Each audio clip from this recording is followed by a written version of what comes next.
Hold on for a second. What's up, YouTube family? I would like you guys to make sure you like and subscribe to our video. It would help us get into the algorithms so we can be seen and bring more engaging content to you guys. So like I said, like and subscribe to our YouTube channel. Appreciate you.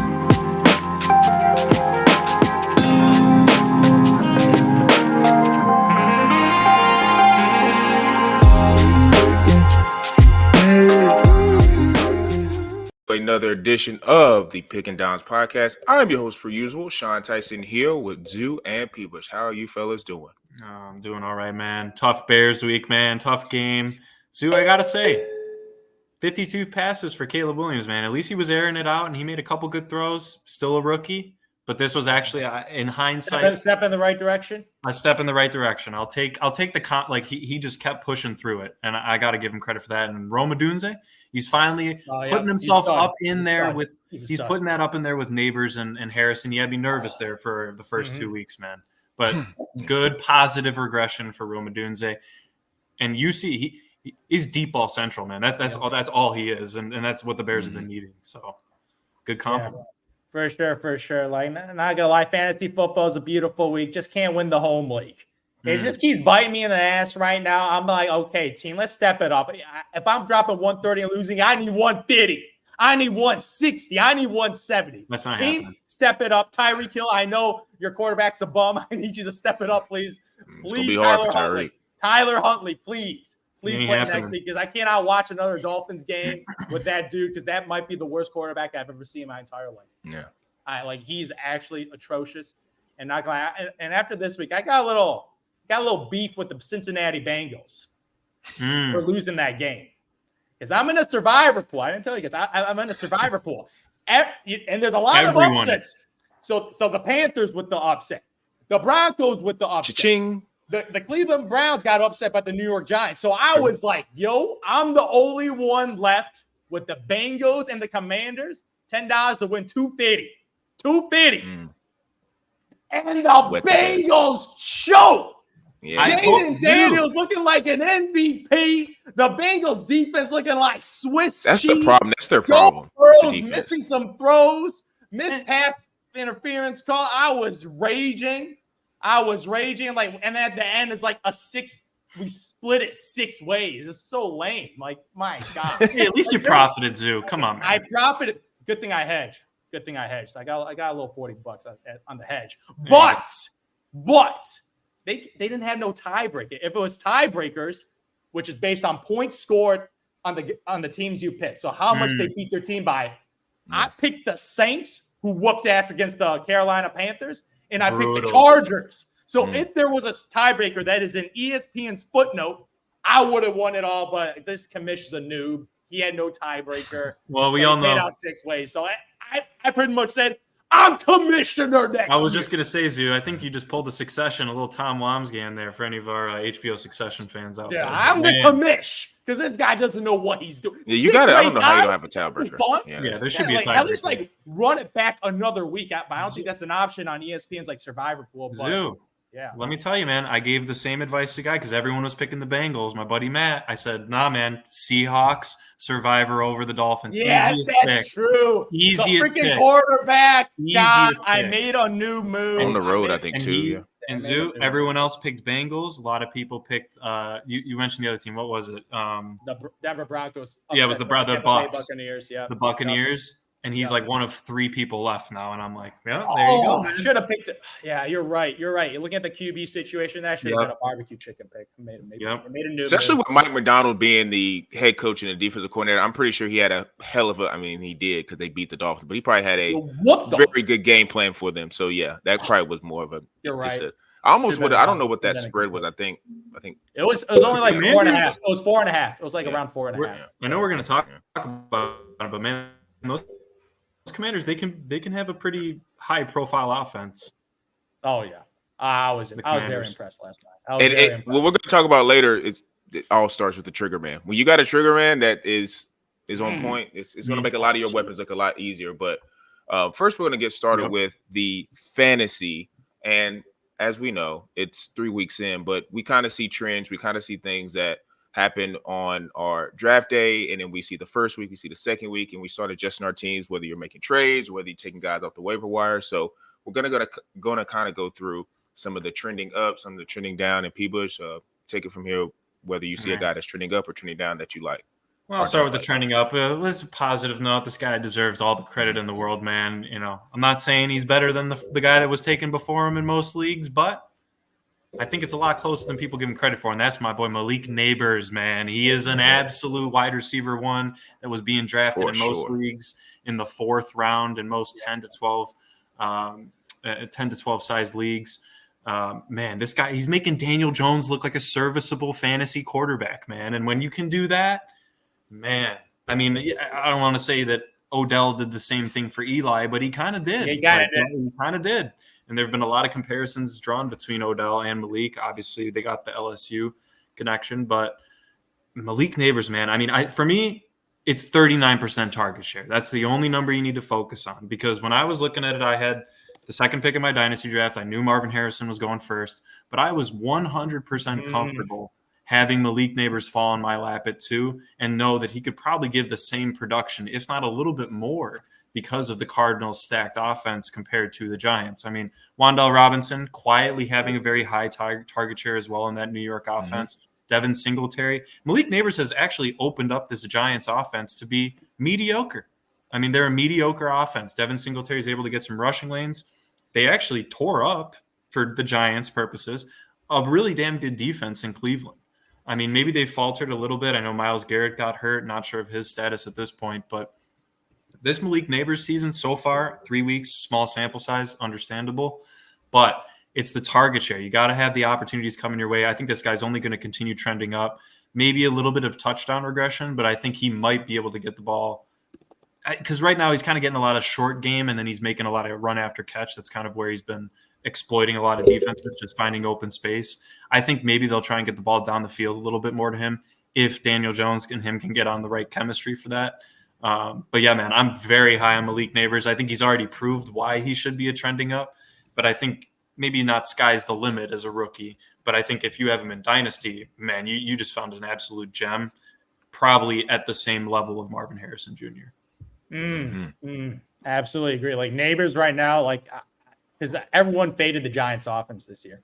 Like everybody, like a lot of belief, like Vegas had them as one of the top 5 worst offenses in the NFL. And Neighbors is like, it doesn't really matter because this dude is absolutely ridiculous. We're watching the Odell Beckham season, the Jamar Chase season, the Justin Jefferson season. That rookie wide receiver season is Malik Neighbors. And obviously Marvin Harrison is having a phenomenal season, dude. This dude already had 3 touchdowns already after pretty much a donut in game 1. So this rookie class right now is special. But Malik Neighbors definitely stands out as that guy, that alpha receiver. Even he's not the smaller guy, but his speed is out of this world. And this, as you said, like if you got Malik Neighbors, I would say that 4th round, like that is better like value. That value of getting Malik Neighbors in the 4th round, that's a phenomenal pick. Like I got to shout out Mal and Arlie. She took him in the 3rd round.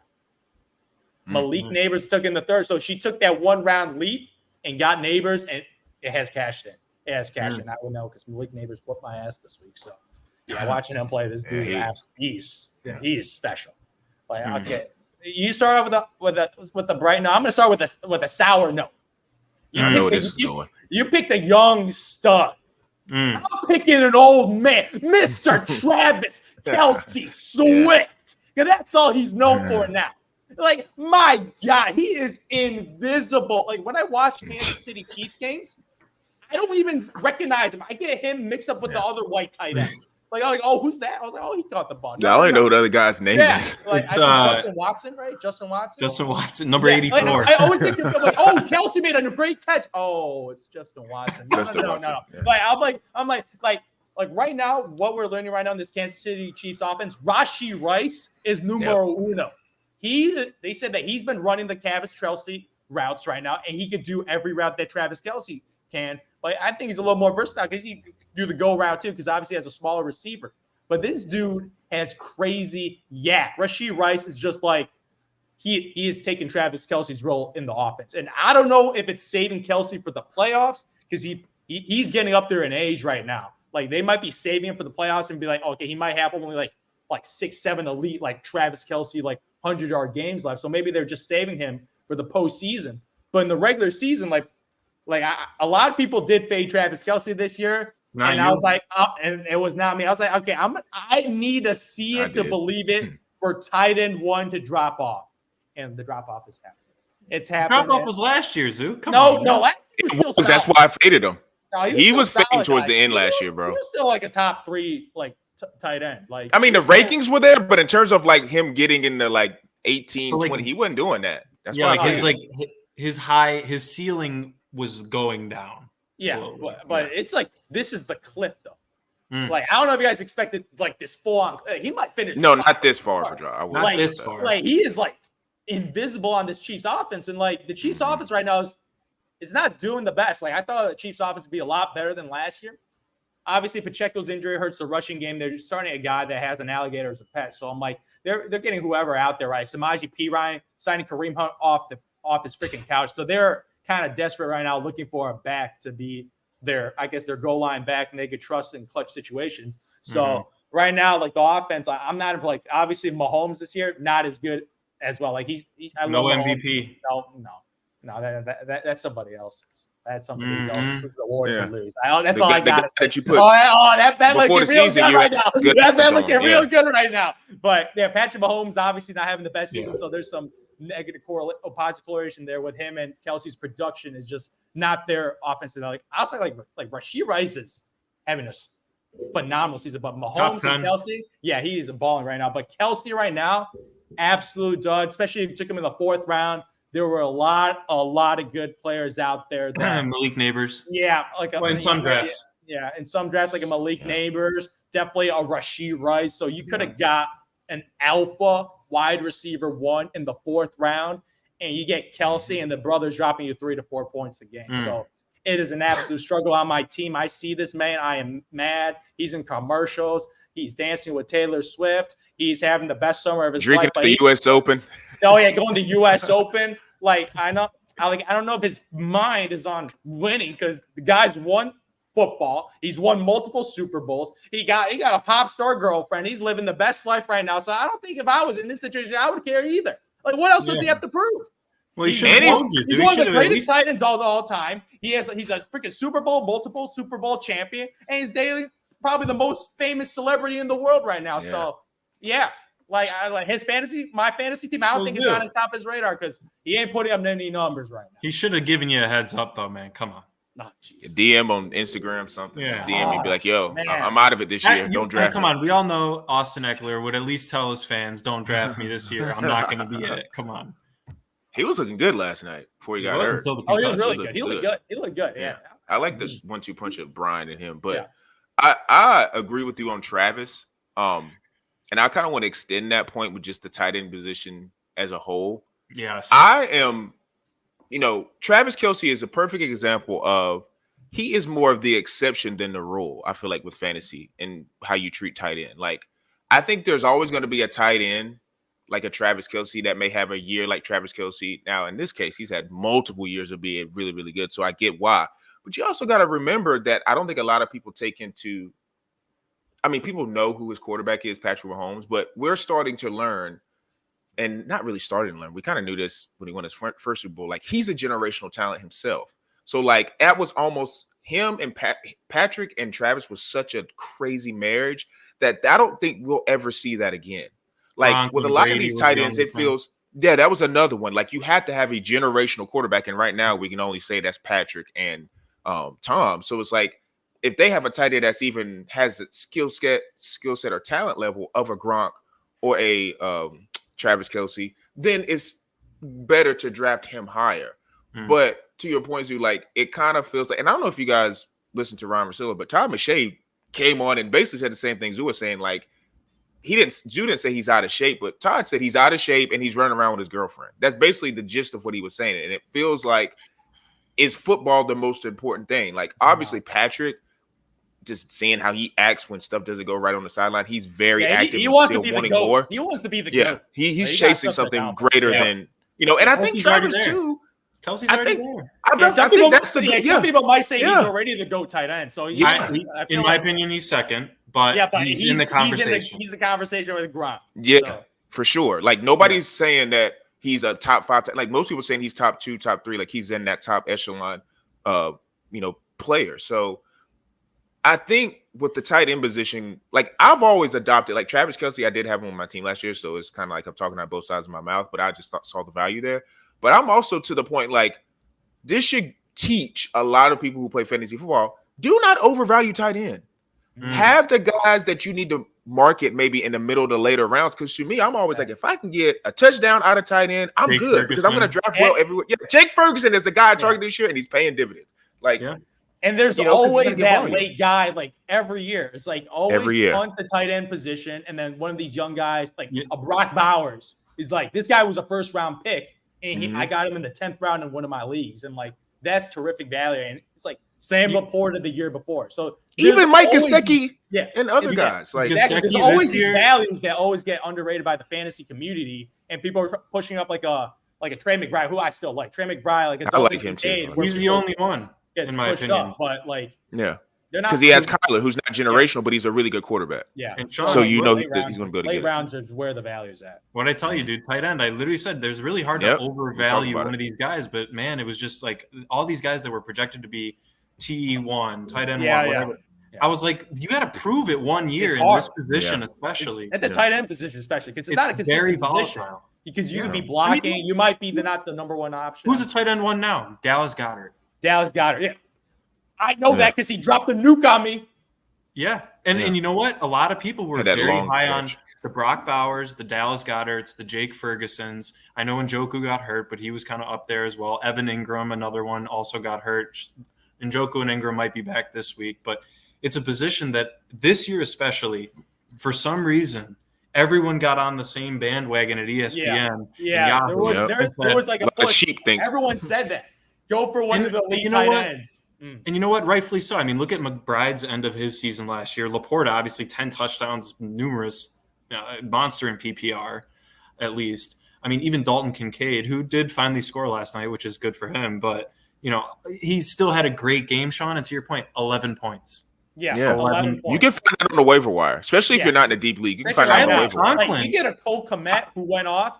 You could get a Mike Gesicki who went off. So, there's tight ends always. Yeah. They just get a good game, get a tutty, get a long pass, and then you have the best tight end week. And if anyone's looking for a value tight end right now, Tyler Conklin might be a good one because all defensive might be one too. Rogers getting chemistry with them. Yeah, and because every team just doubles Garrett Wilson, and then you're left with Mike Williams and really Tyler Conklin. That's it. Lazard too, but kind of a good safety. Yeah, Zach Ertz is another one. I think. Yeah. The tight end I saw last night, Gesicki was having some good catches, but there was another rookie that they kept talking about, and it's like he has the pedigree, I guess, apparently. Yeah, it's like now they're going to start to get him.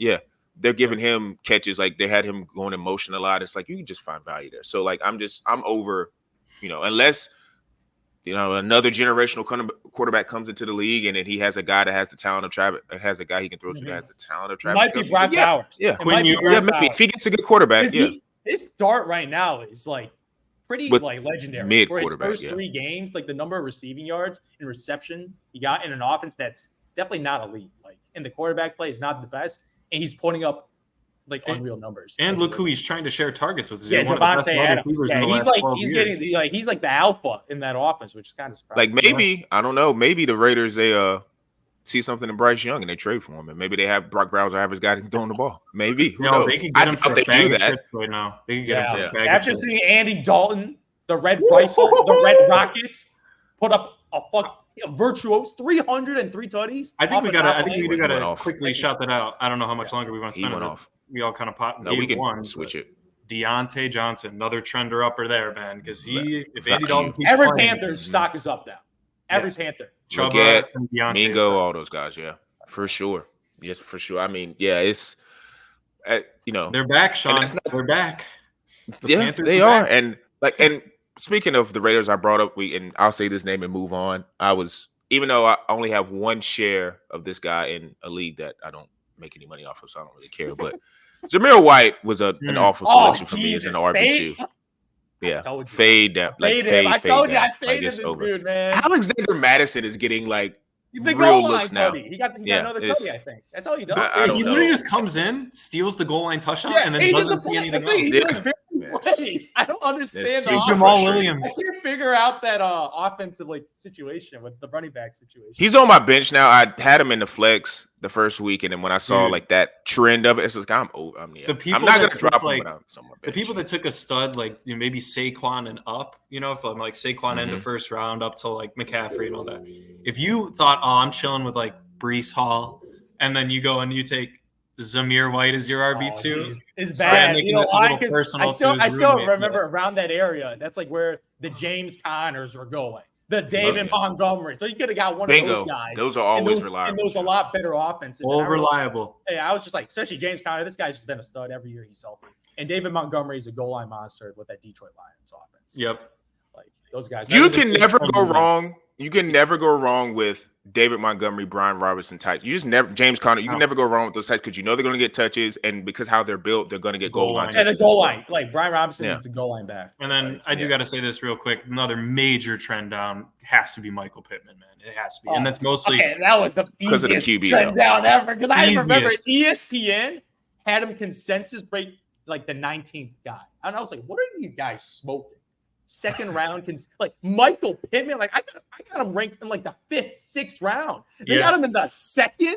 It's ugly. I was like, I wasn't high on any. I mean, Jonathan Taylor's, I guess, a good back that you could be high on. But I was always like, with me when I drafted Anthony Richardson, it's not because I thought he was going to be throwing for 400 yards. It's because I knew he's going to be maybe rushing and doing other things. And I'm not good. I'm not going to stack like him and then Michael Pittman because that's stacked. No, I'm just taking Anthony Richardson. You're 0-3 if you have that stat. So fantasy is still early. Or maybe Josh Downs potentially. I don't know. He's like a slot guy, so that's an easier throw. So I don't know. But yeah, I'm down on all the Colts weapons as of right now, except for Jonathan Taylor. But this, I will say this though. It is early. Some things can change. People mature.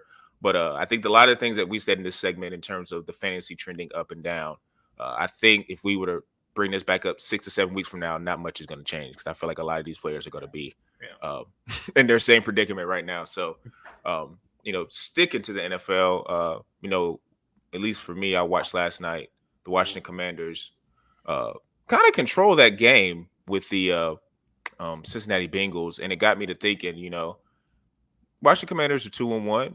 Jayden Daniels right now looks like a guy who's trending in the right direction, and then on the opposite side of the, I guess it's not too far from Washington, but in Pittsburgh, surprisingly, they're 3-0. Justin Fields is a starter. And it got me to thinking, these are two quarterbacks that now, I'll preface this by saying this, like Jayden Daniels obviously was a number 2 pick. So he obviously has more upside and he has more talent. I'm not comparing necessarily him and Justin Fields, but just their situations and new quarterbacks, new situations, franchises who, Pittsburgh has always been kind of mediocre, but they're trying to take the next step, and Washington's been bad for a while. So it's like with these two quarterbacks and how they're trending right now and their teams, I thought it'd be interesting to see where do you think, let's just say in week 12, week 13, where they would be, which team is more likely going to be in the playoffs? And Zhu, I'm going to start with you. For me, man, this is a really good one because that Washington Commander, I didn't have much respect for the Washington Commanders. I don't think anybody did. I like after that Giants game, I just lost a lot of respect. Like the Giants have 0 expectations and they only were able to score a couple field goals. So for me personally, it's the Pittsburgh Steelers. Because this is just Mike Tomlin being a beast. He's going to be 500 again, and this year he don't got Kenny Pickett. He got Justin Fields pretty much for free. Free, absolute heist. You got Justin Fields because I watching Justin Fields, like he wasn't the best quarterback. Like he wasn't a scrub. That's one thing. Like he wasn't a scrub. You called him a scrub a couple times. Really? He had some scrubby games. I'm going to remember this. But I don't think I ain't putting him in that Miami Dolphins backup quarterback. Well, nobody's that bad. Yeah. There's guys that bad. Yeah. I'm telling you, those are unplayable. You comparing him to Tim Boyle? No. Tim Boyle. It's a throwback. I don't know this. Third string on the Dolphins, man. Justin Fields. The thing with Justin Fields is the coaching situation. Yep. For the Chicago Bears offense, the Chicago Bears have a defensive head coach. Those guys just statistically just don't do so well. You know how I feel about that. Yeah, it's so true. Because I'm watching the offense, and what's the guy got? Waldron? Shane Waldron. Yeah. My Lord, what a doofus. What a doofus. Like, 4 runs at the goal line? I'm telling you. Like, this Waldron guy, I'm like, who? I remember people some people were kind of excited. I'm like, this guy was like the Seattle offensive coordinator. I'm like, he didn't do much. Like, he resurged Geno. That was his whole. He did resurge. He did make Geno viable. That first Geno season was special. I don't know. I that offense, they could have used JSN a lot more than rookie. Or he's like this was before JSN Zoo. Oh, this is before JSN. This is the year before they drafted him. I'm pretty sure. The year before they drafted, but yeah. But Shane Waldron, this dude, fire him. Just fire him. I'm sorry. Like this 3 weeks, Sue. Come on. No, man. Fire him. This rushing offense is disgusting. It's the worst rushing offense I've ever seen before. Like, they barely can get 2 yards of carry. Like, I get the O-line, but you got schemes that you get guys some open lanes. Like, I watch other teams' offenses, and they're playing against better defense, and they scheme up stuff for their running backs a lot better. But maybe DeAndre Swift just has the worst vision ever. Like, DeAndre Swift's vision is a little bad too. But my God, the offensive line is the O-line, man. The O-line's atrocious, but the play calling. So all these negativities of the Chicago Bears, you got the Pittsburgh Steelers with the good coaches, even though they got the Atlanta's former head coach. I'm not a fan of Arthur Smith, but he's proven me wrong. Yeah, Arthur Smith is doing a good job as a coordinator. He's doing enough. That's his role. He's a coordinator. He can't be a head coach trying to do everything. So he's doing a terrific job using the rushing attack game to their advantage. Obviously, it's just defense right now. Like, defense is going to carry them to the playoffs. Yep. That's what they do. Like, you get Kenny Pickett to make the playoffs. You can have Justin Fields to make the playoffs. So that's for me. Like, not gonna lie though, the Washington Commanders. Sean, you called him, man. This guy is fucking special. He is I was his mobility in the pocket and his ability to not take it. Like, he's sliding. He does the low juke to that Lamar juke. Like, he's shifting. So they literally kind of look the same, like the player, like when despite they move, everything. It's just so fluid. Like, Lamar Jackson's just a fluid runner. Like, this guy is a fluid runner, but he got that deep ball. Scary Terry McLaurin catch, I was like, I'm pissed off, but I'm so impressed by that throw. It was incredible. Whose emotions were just like this all night. Them on 3rd, 4th down. Screw it. Give me the ball. Boom. Money. Like, this dude, as a rookie, I am like, God, like, he looks, I don't know about, he just looks better than Caleb Williams right now. Let me say this. I love Caleb Williams. He looks more comfortable for sure. But he looks more, I don't know if it's the scheme or something, like maybe Cliff Kingsbury is just a great offensive coordinator. Like, Cliff knows quarterbacks. Cliff knows quarterbacks, and he's putting him in situations to succeed. But his fluidity and the lack of mistakes, like, this dude, what's he do? The last 2 weeks, this guy just never punted. He just getting. He didn't have a great week 2. He had a great week 1 and a great week 3. Yeah, but the dude just getting buckets. Like last night was one of the most impressive games I've seen from a rookie quarterback. Especially from a team on the other side that needed the game. Yeah, like the Bengals had everything. That's why I was like, the Bengals are 0-2. Yep. The Bengals are at home. I still think the Bengals are a really good team. Joe Burrow's looking a little healthier. Jamar Chase is a star. Like, he's back in there, and like T. Higgins coming back. So I felt like, okay, this is the Bengals. Like, this is the Washington Commanders who struggle with the Giants. Like, they're going to get it done. But the Washington Commanders control the game from beginning to end. So I'm really, really impressed with them. Like, they might be able to make a division run right now, because I'm not really impressed with anybody in the division. So, like, the Commanders definitely surprised me, but I'm gonna keep with the Steelers just based on the track record of them being over 500. Commanders right now, they got the secret outlier, which is drafting a stud rookie quarterback who's looking like I don't even know. This guy could be better than Lamar Jackson. He could. He's got potential. Let me say the only thing is he does look a little skinny, so I do want a little more muscle on him, because like the hits, the way he runs, like he's gonna get like a big hit eventually. So I need a little more muscle on him, but that deep ball it's just pretty. It's just very, very pretty. And Sean said it earlier when we were talking about it. That's what he was known for coming out of college, right? And I remember saying back in March, we were talking about our draft preview. I said, I would not be mad. If the Bears took Jayden Daniels over Caleb Williams and you both laughed. Well, I don't think Sean laughed at me, but Andy, you for sure laughed at me. I watched him at LSU. That dude's a dog. Yeah. I'm not sitting here saying that Caleb's a bust or whatever. No, he's definitely not a bust. Definitely not a bust. He looks solid, but Jayden Daniels is just, for some reason, he's clicking earlier. Maybe I think it's more so the Kingsbury. And Sean, you brought up two great teams who hired former head coaches who got pushed out and then became their comfort zone offensive coordinators in Arthur Smith and Cliff Kingsbury. I mean, people forget Kingsbury was Kyler's head coach, man. A lot of good quarterbacks head coach in college too. And then remember, he got that golden parachute when he left, man, and he just went to Thailand for a long time, and then he comes back. Jayden Daniels, man. Oh my God. Maybe Deshaun Watson came with him, but who knows? But that's for get some more treatment and get better. But man. I mean, I'm going to go with the Steelers here. I'll throw a little bit of a different angle here, just kind of looking at the other teams in the respective conferences, because I think we can both. I know, Zhu, you mentioned they have a chance at that NFC East division. They do, but I think the Eagles will figure it out. The Cowboys, though.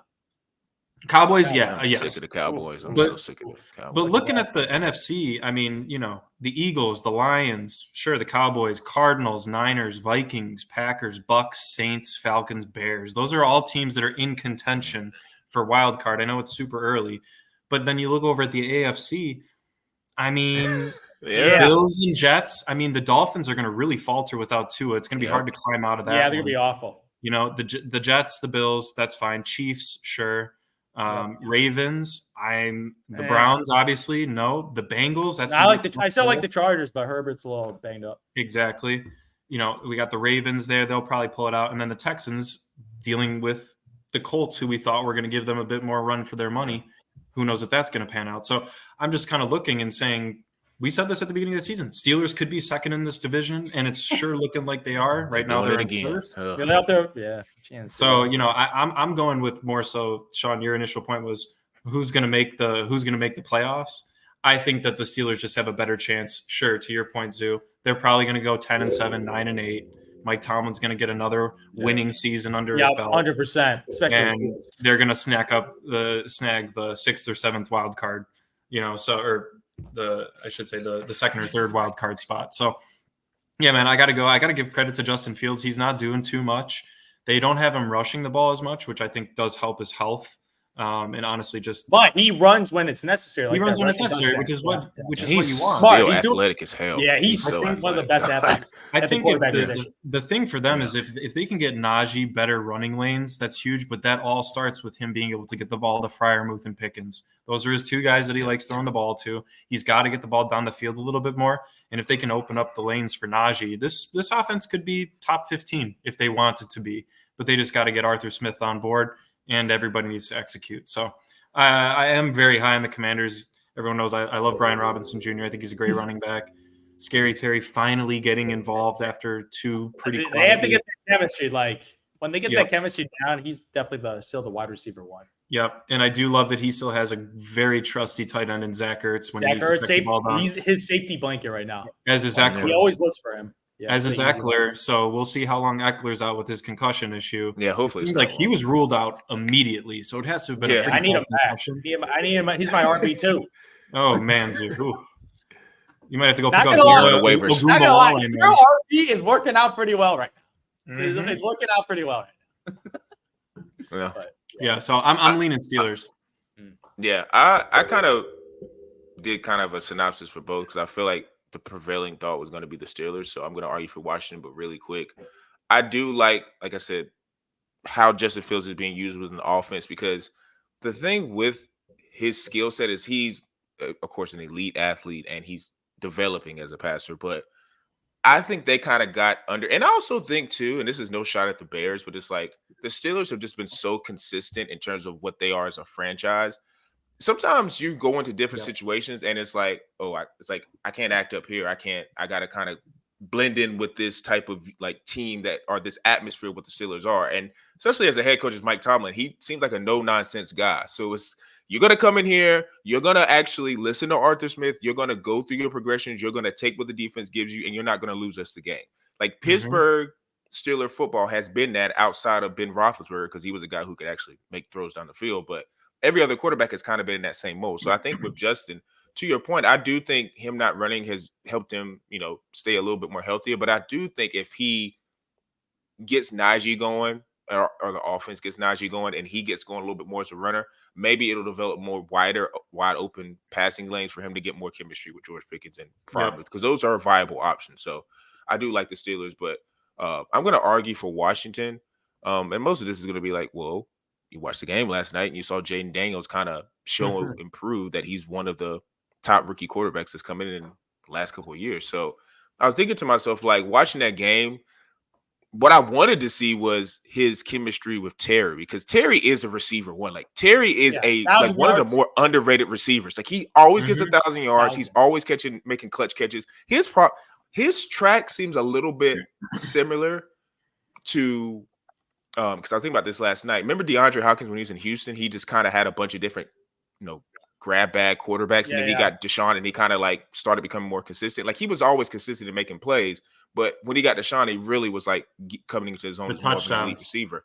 Yes, for sure. So it's like maybe Jayden ends up being that for Terry, because I think he's a solidified receiver one. But what I'm most interested in is if Washington ends up taking the next step, is obviously Jayden has to continue to play well. Like, playing like he did last night was kind of I still feel like that could be an anomaly, because that was just kind of a crazy out-of-body performance. But I think he can maybe play a step below that and still be really good. But I'm more interested in seeing like his complementary parts. Like, Brian Robinson obviously is like the bell cow in terms of like he's getting the bulk of the carries and he's a goal line guy. Hopefully Eckler comes back. I know it's head injury, but if he comes back, you got your two running backs right there, and they do a multitude of things. And Brian Robinson can catch a little bit too. Yep. That's why I like him in fantasy. But also, if they can get anything out of Luke McCaffrey and he comes along as a rookie as being their number two, like last, his number two, he's like if he becomes their number two, bro, I'm really going to be interested to see if they can go. Yeah, and I'm not sure which round he got drafted in. I think it's like second or third, but he's a 6'1", 6'2" receiver who can work in that middle of the field and kind of loosen up the coverage for Terry to go downfield. Diami Brown is their third option, but he's like a guy they'd be using on receiver screens and things like that. But like you say, you got Zach Ertz. If a lot of these Noah Brown's another one that has some clutch catches. I almost thought that last one he caught was a touchdown. But if those guys continue to grow, and I'm really, really focusing on Luke and Terry, if those two can become a decent combo 1 and 2 option, that's just going to help Jayden. And I think that can push them over the hump, because like you said, in that division, I'm sick of the freaking Cowboys. I'm over like, they're probably going to win 10, 11 games this year, but I'm just out of them. They just always do this crap. And I think Mike Greenberg made waves yesterday, and he was bringing this up, talking about, this is what happens when you wait to the last minute to pay your best players. Like, stop doing that if you're management. People think, like, I guess management thinks it doesn't cause friction in the locker room, that doesn't cause any type of ruffle the feathers in the, I guess you say on the field. But that stuff matters. Like, take care of your guys, because now you're seeing the effects and the after effects of what's happening on the field. Because to me, it's just not a coincidence. I don't think the defense got that bad overnight. But like you said, when you're waiting to play offensive players and you don't think that's affecting Micah, thinking like, when they're going to pay me the next couple of years, or just weird stuff like that. You wait to pay Dak at the last minute. So Dallas is just Dallas. Philadelphia, I know they went down to Saints and they won that game, but it's just like, they miss A.J. Brown. He's got to come back. Like, the offense is completely different. Jalen Hurts is not as good a quarterback when he doesn't have A.J. So if he comes back, I'll be more confident in him. Giants, Malik Neighbors is a stud, but that's it. Like, I'm just whatever. But in that division, there could be a possibility that if Dallas keeps messing around, hey, Washington can maybe still 1-1, maybe still 1-1 with the Eagles, and Eagles are beating up on the Cowboys. Like, stuff could happen in that division. It's all still going to come down. Yeah, like I feel like that division is, I know I said the AFC North, or I think it was AFC North, was like one of the tougher divisions, but that division, now that Jayden's actually playing well, could be one of the more, I don't know what could happen in this division. Anybody could win it. So outside the Giants, but outside the Giants, the Giants are out, but the quarterback playing that division is really good. So to me, I'm just like, I think, and I'm just make sure I'm going through my notes. Like, we're kind of seeing Jayden Daniels, like you said, with the deep ball and stuff. And I had a stat. Let me see if I can find it. But the Jayden Daniels, I guess you would say growth. I might be on my phone.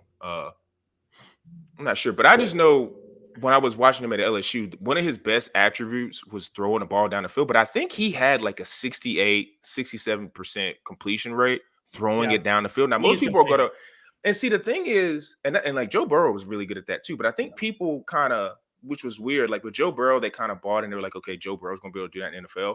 And we saw it last night how he was throwing ball down the field with Jamar. And like he was, I mean, Joe Burrow, some of those throws he's making last night, it kind of just gives you a reminder of like why he went number one. But Jayden was doing the same things, but a lot of people were kind of saying, well, he has Malik Neighbors and Brian Thomas Jr. So it's like, but to me, I know the guy gets open, but we're all over again.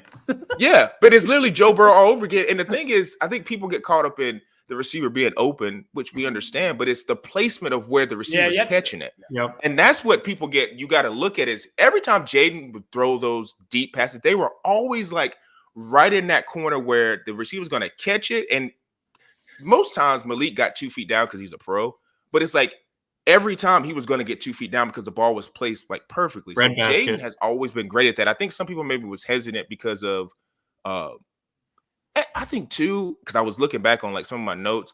I remember a guy was on the Cover 3 podcast, which they cover college football, but he was just like, Jayden, like after he transferred from Arizona State, he's like, Jayden just doesn't have it. And it's like, we got to stop judging, especially with quarterbacks. We got to stop judging guys after our first year. And I mean, NFL is the same way too. And I feel like sometimes you got to play early to learn. But we got to stop judging guys off their first stop. Like he left Arizona State.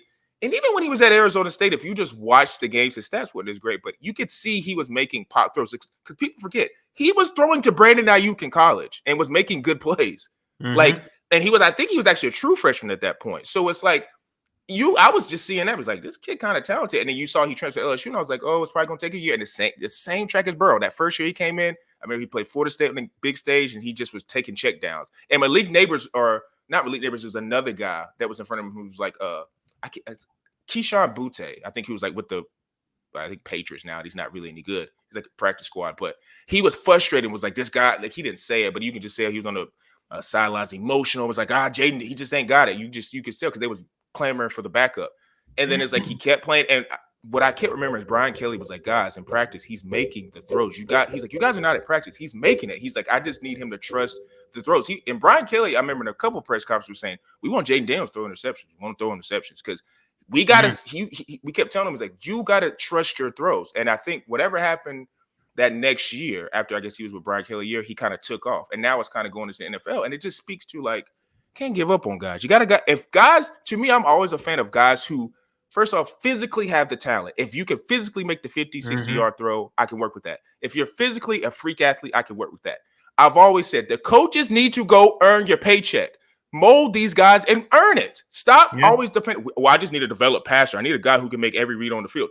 Well, yeah, you can. Every guy wants that. Like every guy wants the most developed and overzealous court. Like everybody wants that. But it's like you need to earn your check. And like Cliff Kingsbury, he has a track record with Kyler Murray, Baker Mayfield. People forget he was there developing Patrick Mahomes. Like he knows what he's doing now as a head coach.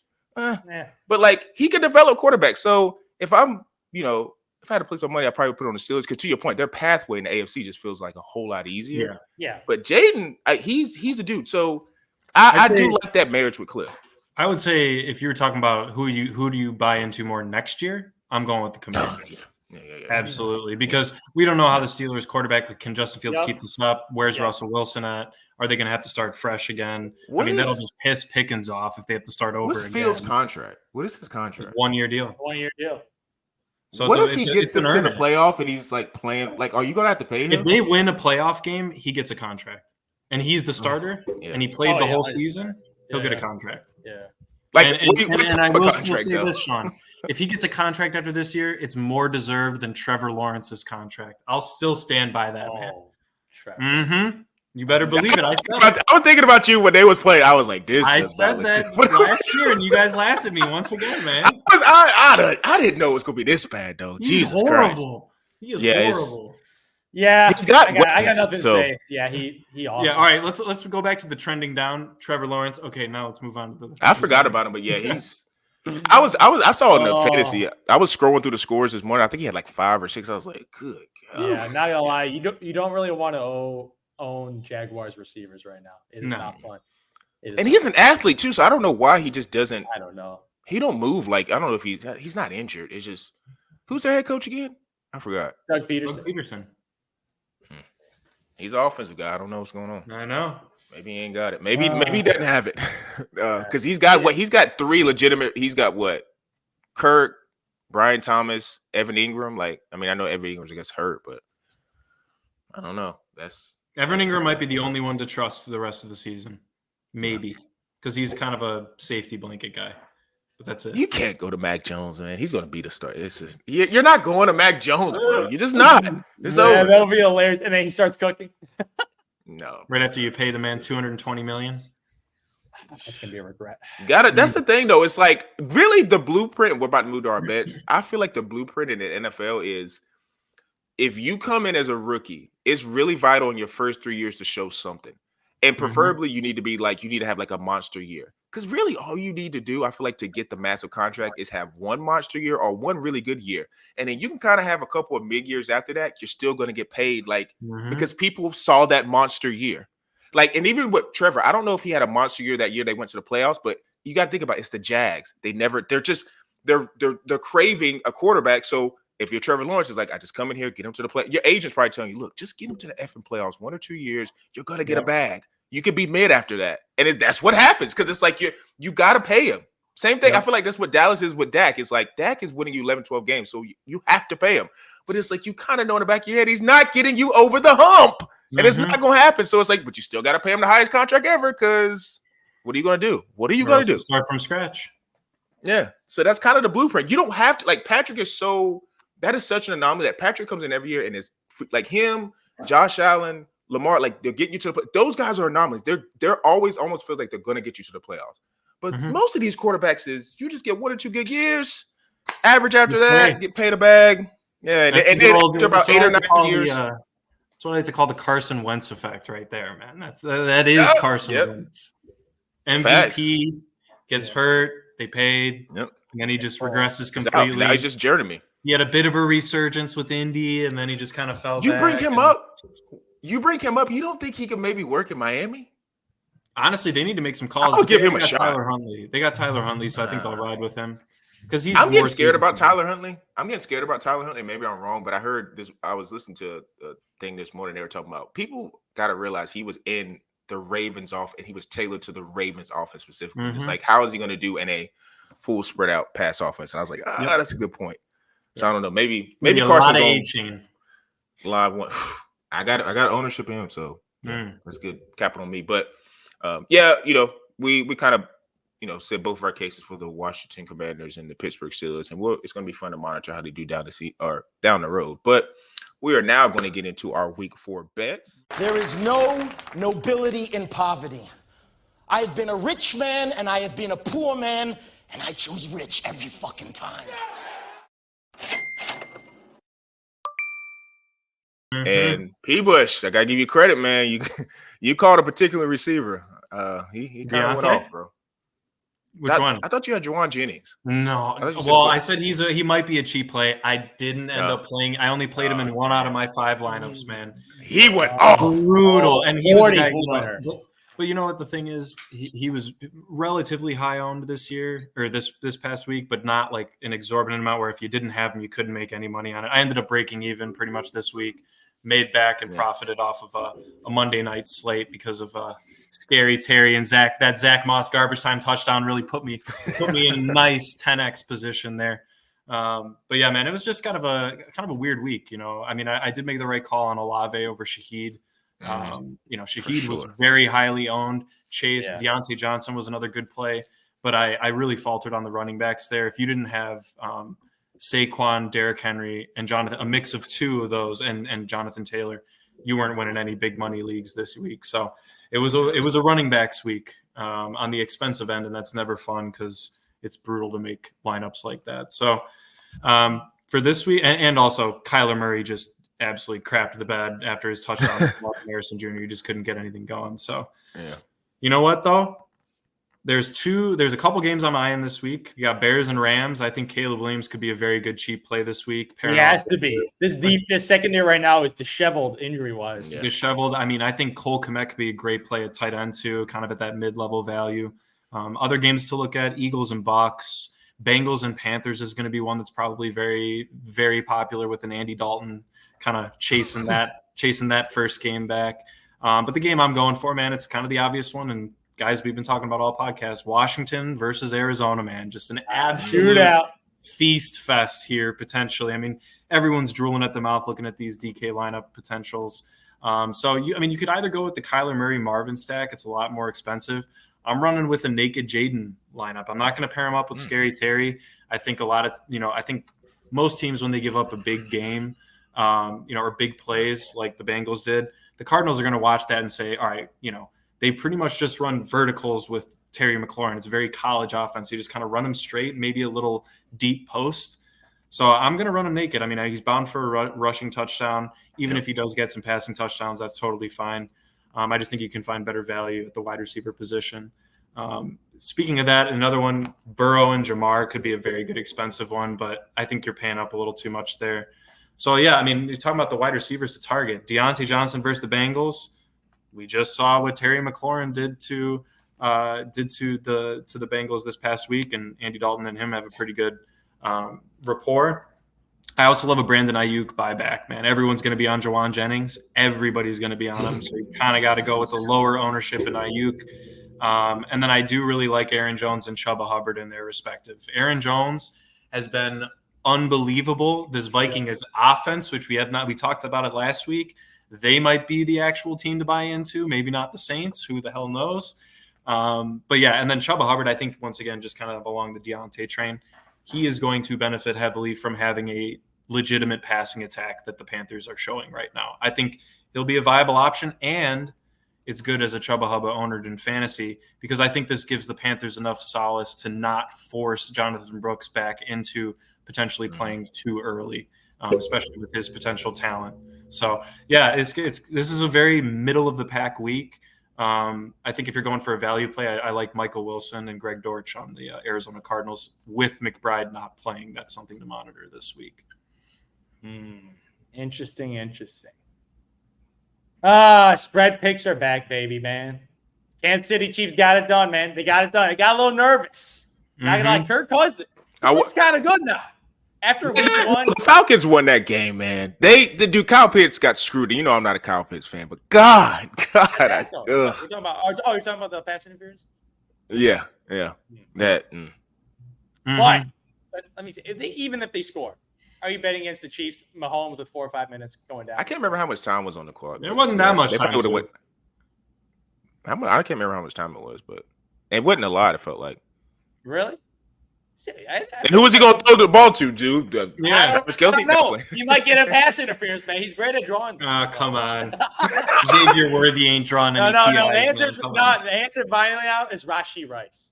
It's Rashee. Yeah, that's right. That is go-to dude now, but But the Chiefs got it done. Got it done. That's all I care about because I'm placing bets on all these now. Every time there's a little boost, a little spread pick, I gotta make a bet. So the Chiefs got it done, but I can't go with the Chiefs again this week. I see 8.5. I'm like, nah. This is that time of the game the Chiefs like ticking around with, especially with the Chargers, but potentially or Herbert. Division opponent. Yeah, that's it. So the two games I'm currently looking right now is the Dolphins and the Titans. I was like -1 Miami. I'm picking against them. But betting on Will Levis, I don't know if I could do that. Mr. Pick Six himself. That dude just throws a pick six every single game. Shout out to the Green Bay Packers defense because they got a lot of buckets because of Will Levis, man. So I'm like, am I going to bet my money on Will Levis? Nah, that's a new move, man. That is a new move. Cardinals, -3 at home. I'm betting against the Commanders. I know they beat me this week with my Survivor Bowl pick. It's a closer spread than I thought. Yeah, it's a closer spread. They are, as you mentioned, this is going to be an absolute shootout. Because the Commanders' defense, one thing that I can say, the Commanders' offense is a lot better than I thought. The Commanders' defense sucks. It's just absolutely sucks. Yep. Like, guys are wide open all the time. Their rushing defense is just terrible.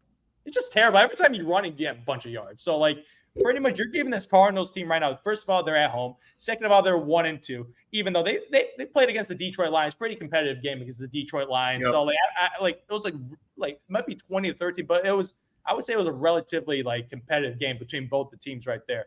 And obviously they couldn't get it done. So for me, the Cardinals right now, they can expose that secondary. That Commanders secondary, everybody has gone off against that secondary. And who do they got? We got Marvin Harrison Jr., Trey McBride. I feel like Kyler Murray is going to have one of his better games, especially against that secondary, that he can expose that secondary, and that's just going to create more running lanes for Mr. James Conner in the red zone, where like their rushing defense. So this defense right now, I think, is complete Swiss cheese, and I feel like this team could drop 30 points, especially at home. Kyler Murray, McBride might be out with concussion. With the concussion. That's why I said if you're going to play a cheap play with DraftKings, it's Michael Wilson and Greg Dortch because they fill in those short receiving routes. With the concussion, I'll be monitoring that situation carefully because Would you flip the bet? No. Okay. I'm not betting on the Commanders on the road, especially after a big win against the Cincinnati Bengals. Yeah. So for me, I'm going to put an asterisk there right now with Mr. Trey McBride. I need Trey McBride in there.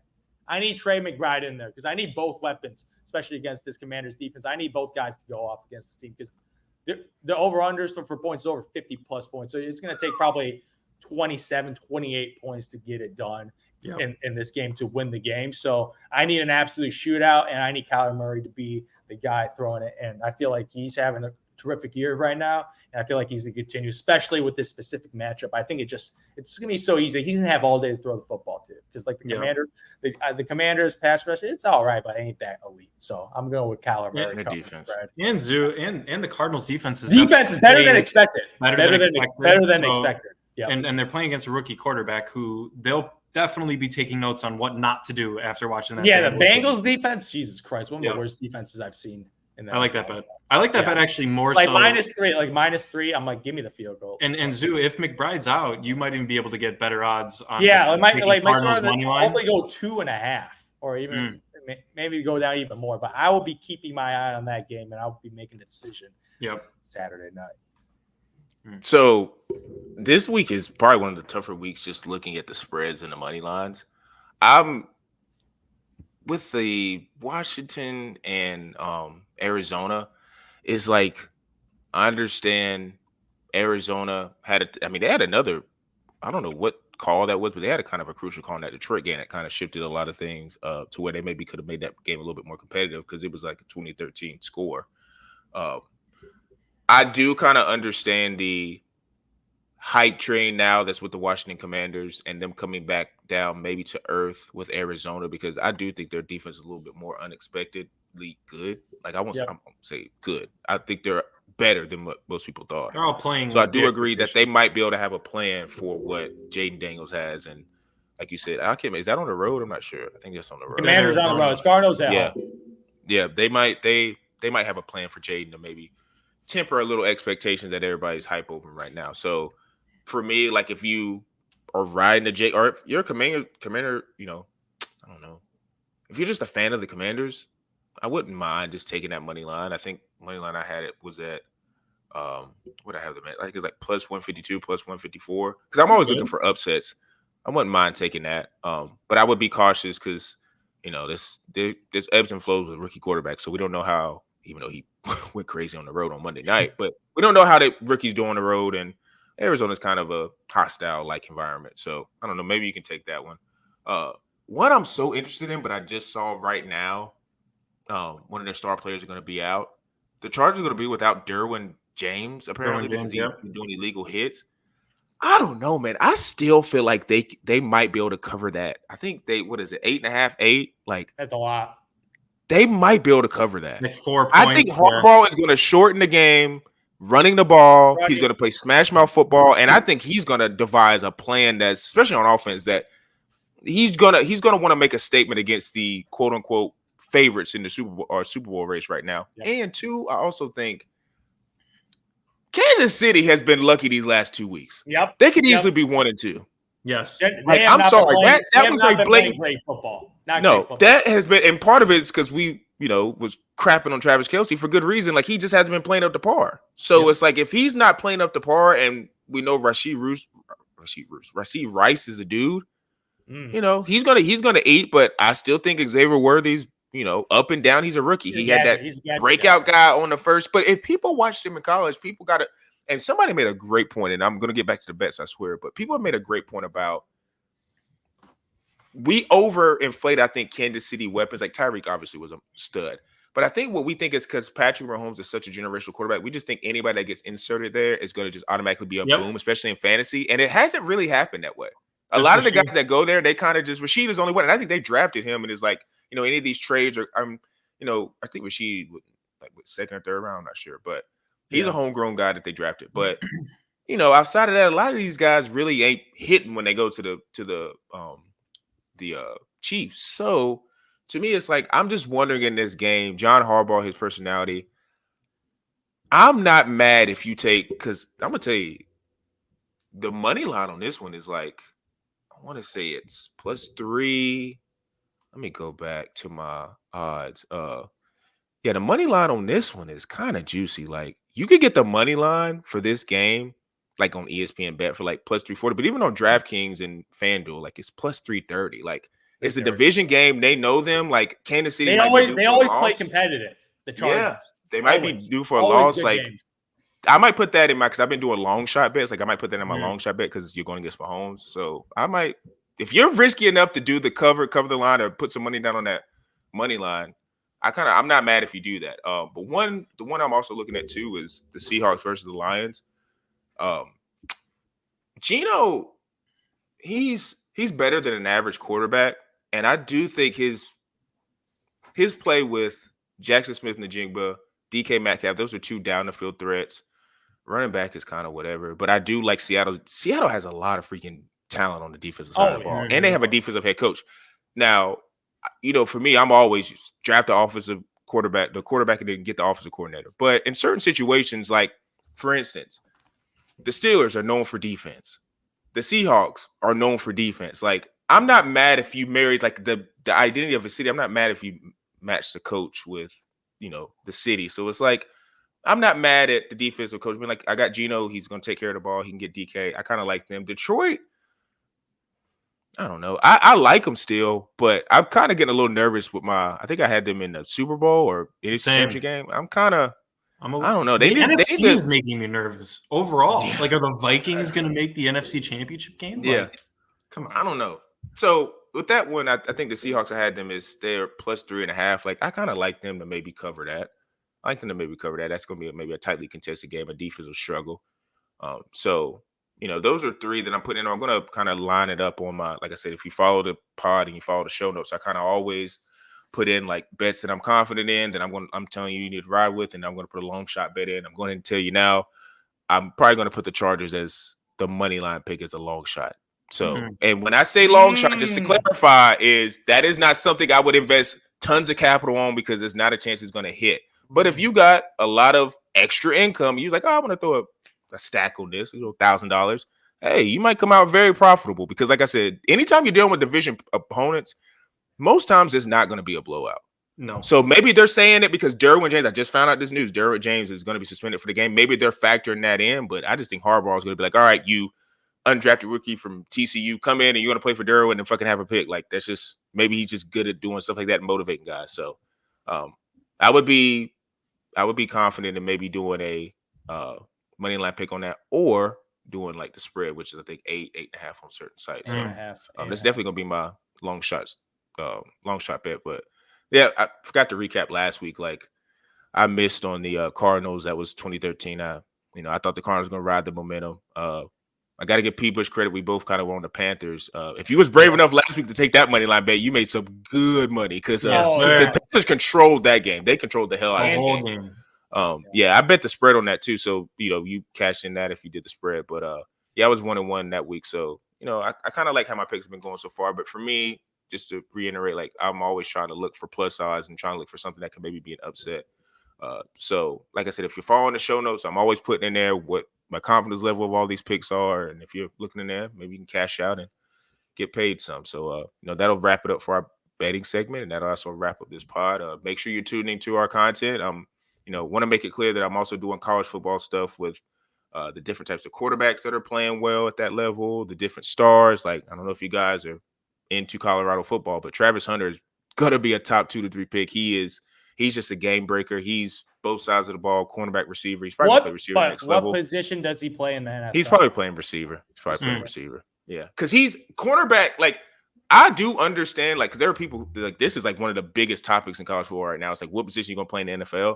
Yep. And I laugh at the people who actually think he's seriously gonna play both sides, because, like, come on, like, no, that's not how it works in the NFL. But he ain't it's like a lot of people, yeah, he ain't doing that.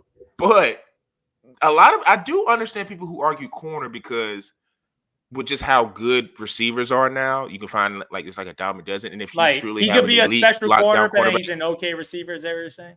No, he's elite on. The thing is, he's elite at both. Like, he literally, like, he in one game, he literally caught it. Like, he had an impact play. I think he caught a touchdown play, and then in overtime, he forced a fumble to win the game. Like, the guy was crossing goal line. And plus, this is the thing too. He's like a 6'1", 170-pound quarterback. Like, he's not a huge corner that's like 6'1", 202. Like, he's a slight corner.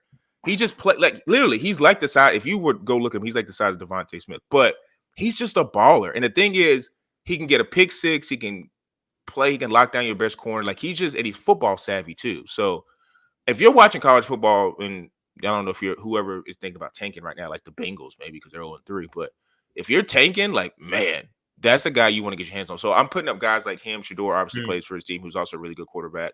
So I'm incorporate college football along with NFL. So make sure you guys are tuned into that. And Spotify, Apple, on our audio mediums, make sure you give us a 5-star review so they will get us in the algorithms. YouTube, Quantrell Knows, Tyson Talks _for TikTok and Instagram. And for me, Zoo, and P. Bush, we are out.